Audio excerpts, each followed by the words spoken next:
Hey guys, welcome back to my channel. In today's video I'm going to be talking about what it's like to be a state comprehensive student at med school and at Cambridge in particular. Hope you enjoy the video. Before I start, I want to talk about my background so you guys know a little bit about me, where I'm from, my educational background, my family background. Also, apologies, I've got a little bit of a sore voice at the moment because I caught fresh as flu, so I'm dedicated to YouTube, so gotta push through and make videos nonetheless. So I am 100% all the way throughout my education. I was at a state comprehensive school. I've never paid any fees for my education up until uni. I've been to all of the same schools my whole life. It's been very smooth sailing. I went to a local infant school, then that fed into a junior school, and then that one fed into a secondary school, and then that one fed into a big college. So it was very like a linear traditional path that everyone where I lived went to, unless they had money and they went to private school. But thankfully the state schools where I live are quite good, so no need to go to grammar school or private school necessarily to get a better education. In terms of the size of the schools, the infant school was quite small. It was like 80 students across 3 years, which is quite small. And then my junior school was really big, 35 students per class, and when you're like 7, 8 years old, that's quite a lot. The whole school was about 500 students, but that's just year 3 to year 6. My secondary school was quite big as well, 5 years, year 7 to 11, and that was about 250 per year, so we're looking just under about 1,300 students. We didn't have a sixth form, so I went to a separate college, but I went to like the third biggest state comprehensive college in the country. So my college had just under 4,000 students in the entirety of the 2 years. My year group had about 600 students just taking maths A-level alone. So quite a big year group. It was a very good sixth form in terms of where the students go on to. Our Oxbridge success rate and our medicine success rate isn't the best. There are some state schools that do really, really well. There's one in Cambridge. A much higher percentage of students get offers from Oxbridge. So I was very lucky that my parents didn't have to pay for me to get a particularly amazing education. That said, because the schools I went to were very large, there were obviously still some differences in terms of the quality of my education and the education I might have had if I'd been in a class size of 2 students taking maths rather than a cohort of 600. So I'm firstly now going to talk about what it's statistics wise being a medic from a state school and being at Oxbridge from a state school. 93% of students in the UK are in the state sector or the maintained sector, and what that means is that the government subsidises the cost of the education. It's funded by the state, hence state sector, and that is then subdivided into grammar schools and comprehensive schools. So I was at comprehensive school throughout my education. That means I never had to sit an entrance exam to go to school. I just applied to school and I went there. The other side is the grammar school, so you might have to sit an exam. Typically you might go to grammar school at age 11, so you sit the 11 plus exam, and then you can also have grammar sixth form colleges. So I've got a couple friends that were at state school up to the age of 16, and then at 16, 17, 18 they went to grammar school. And because you have to sit an entrance exam to go to grammar school, typically the students at grammar school are all more gifted and talented, so the teachers can support them and tailor the learning to suit the student a bit more, and they get more help and pushing in terms of applying for university in Oxbridge. So when universities say they have X percentage of state school students, please bear in mind that does include grammar, and so they still have a slight advantage over state comprehensive. That's generally though not necessarily always the case. So I was lucky in that my state comprehensive schools were very good, so I may have been in a better state comprehensive than some students that are even at private or independent schools and grammar schools. Only 7% are at private or independent schools, and those are fee paying schools where you have to sit an entrance exam as well as pay a fee to go there. Typically the class sizes are a lot smaller, there's more one-on-one support. They often have tutors that specifically help students applying for Oxbridge or medicine as well. When we look at Cambridge in particular, the proportion of students from the state sector that are here is a bit lower than the national. So only 71% this year of the students at Cambridge are from the state sector. It's slightly lower at Oxford. It's 68% of students at Oxford are state sector, so not quite as good as Cambridge. Not that I'm biased, this is a real fact. Typically this is an issue that affects all higher education. You tend to find that most students that attend private school will all go on to university, whereas in the state sector there's a lot more of going straight into work or going into apprenticeships, and higher education isn't necessarily the only route that most students at sixth form colleges or like comprehensive schools will take.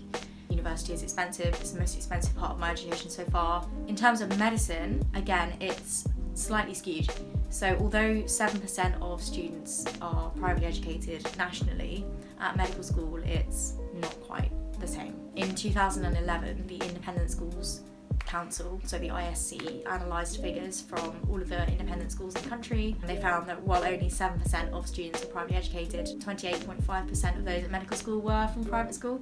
So again, like the 93% state school isn't really met at medical school, and it's actually worse at certain medical schools than even at Cambridge. So like Exeter and Edinburgh are two examples where the percentage of state schools is even lower than at Cambridge and Oxford. I feel like my situation here is kind of probably shared by state comprehensive medical students all across the country, regardless of the fact that I'm at Oxbridge, hence why I'm making this video. When we look at Cambridge in particular, not just for medicine but just on the whole, it varies from college to college as well. So I am at a college called Trinity, and we do quite well for state sector. We're actually above the uni average, so we're above that 71%. So I'm gonna name Robinson College, I'm gonna expose Robinson College here. It's pretty bad. They had, I've got the figures down here, 67.1% of the applicants were state sector, so not much lower than Trinity Hall, but only 48.5% of the offer holders were state educated. So that's a massive drop, less than 50% are from state, and obviously that includes grammar school. So when we look at those from state comprehensive, it's going to be pretty low. And that doesn't even include state comprehensive the whole way through, like they could have gone to private school up until college. So come on Robinson, sort it out. On to kind of what it's like to be a state school student at Cambridge or at med school. Obviously I can't speak for everyone, but my personal experience, the first thing I would say I've noticed is that confidence is a big thing. I think when you've been at a school where you've had maybe more attention from the teachers, or everybody knows each other and it's like a boarding school and you're there all the time anyway, and you dress fancy and you have fancy meals more often, I think the transition to university is probably a bit easier. I wouldn't change it for the world, I love it, but I think for me it's a novelty, and I think for other people it's more of a sort of like rite of passage, especially if you've been told your whole life this is what your education is building up to, whereas for me it was kind of like, okay, this is on me, this is what I want to do and I'm going to work for it, rather than kind of like, okay, this is the route I will take. Also, I think in terms of confidence, when you're at uni, for me it's much more, if I see a position that I want to go for, I might think twice about it, like, okay, well, is it really me, or like what other students are going to go for these roles, am I on the same level as them? And I think when you're at med school or you're at Cambridge or Oxford, or in fact university in general, where there's a high proportion of students who have always had this kind of message of you're capable of anything you want and we will support you all the way, and maybe more likely to apply for certain roles at university, so they'll go for student association roles, leadership roles, they'll run committees. I think students from comprehensive school arrive at university and they kind of are just in awe of the whole situation, that they don't continue to go for those roles and they just kind of allow the private school students to take them. So that's one thing I'd say I've noticed at med school or at Cambridge in particular. Another thing which I think a lot of you might be interested in is the cost of living. So at med school you will obviously have to buy or read textbooks. You can borrow them from the library, you can get them online, often for free, but some students will not think twice about just purchasing like a £50 textbook. I think I bought one textbook last year, I have it here, it's my anatomy atlas, and I got it second-hand for £15 and it's worth a lot more than that. But yeah, I found it second-hand from another student and that was the only one I bought, and it's literally just a textbook that's got like diagrams of anatomy and advice about buying things, whereas other students who just kind of can comfortably afford to buy a brand new really expensive textbook will just go and do it, and that might make their life a bit easier. So even at university, that kind of like difference in the quality of your education, even though we're all paying for the same degree, there's little bits and pieces that, depending on your background and your income, do make a difference while you're at university. And things like laptop, some students will have a really good laptop and then they'll just buy a monitor, and then they'll just buy an iPad and they'll buy a new one, and then maybe you're at a slight disadvantage if you don't have one. So even at university, this kind of disparity between backgrounds is still very present and it doesn't go away. Having said that, perks of being at university or at doing a degree where more people will have a bit more money than maybe other courses or other universities is that the alumni of the medical school and the alumni of the college and of the university often are from higher income backgrounds, so they donate a lot of money, which means that for lower income students, there are bursaries available. And this is the case at most universities as well, where typically at higher education, a lot of the students are from more privileged backgrounds, and so they donate money when they leave to the university or the school where they went to. And so for students on lower income backgrounds, there's this opportunity to kind of make use of that donation and have some of your education kind of covered as well. For example, at Cambridge and at other medical schools, if you do really well in your first year and you pass exams and you get a really good grade or you get first, there's sometimes a scholarship bursary. So at Trinity Hall we have a scholarship bursary where if you get first, you get some money towards textbooks, some money towards your accommodation. And it's not uncommon as well to be able to apply for grants, and if you're on a low income background, you can apply for more. So whilst there is often a gap between those who are on really high income and those on really low income, if you're really in need or if you're academically very gifted and you can afford textbooks, then the college will, or the medical school will help with that. So that is something I've noticed as well, which is really good. A few things which I would say are a bit weird being a state school student or a state comprehensive student at uni or at Cambridge or at med school. I've kind of already mentioned it, but because it wasn't like a given that this was always going to be in my path, like it's not normal for me or for people of my like background, they don't end up in these places.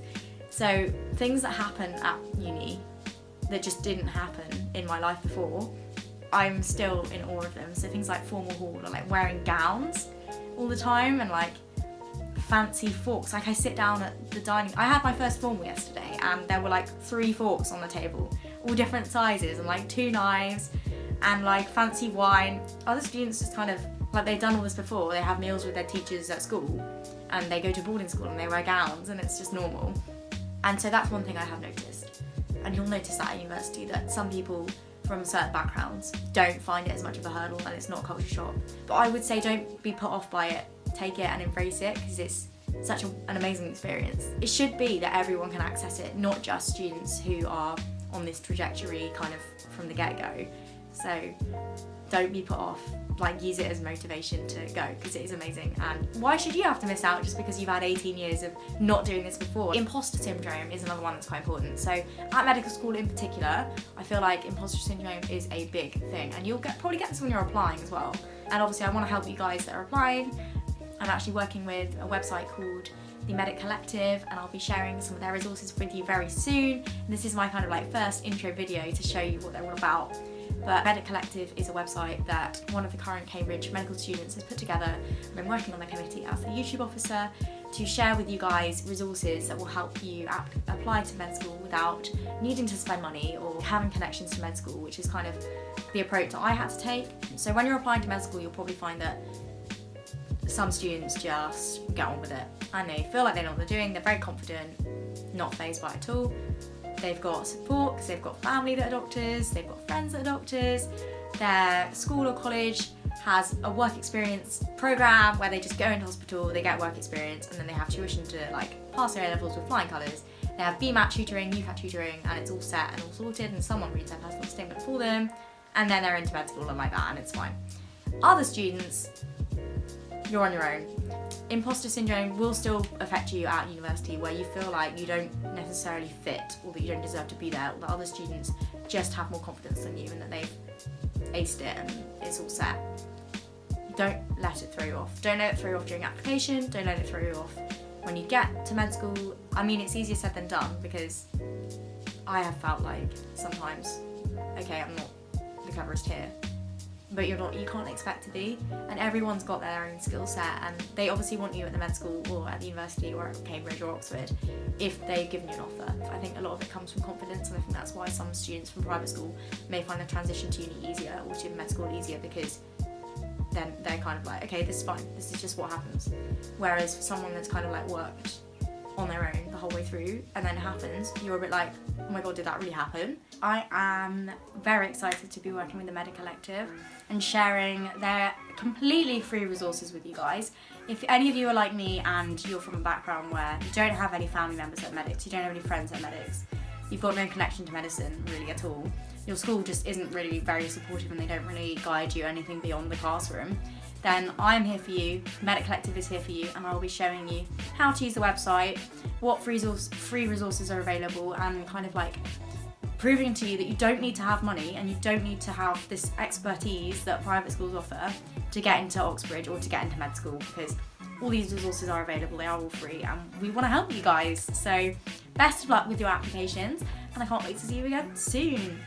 I've just remembered one really important thing that I wanted to say, which was, until we break the cycle, it will continue. So until more state school or low-income students start applying to med school and then accepting their offers and believing in themselves and knowing that they can do it, it will continue to stay the same, in that there won't be as many students from certain backgrounds. It will stay as a kind of like predominantly upper middle class private school background. And if we want to make changes in that, and we want medicine and doctors to represent all of their patients, we need it to become diverse, and we need everybody from all kinds of backgrounds to go to medical school. So I really want to support you guys in your applications and make sure that you guys all have the confidence to help change medicine for the better.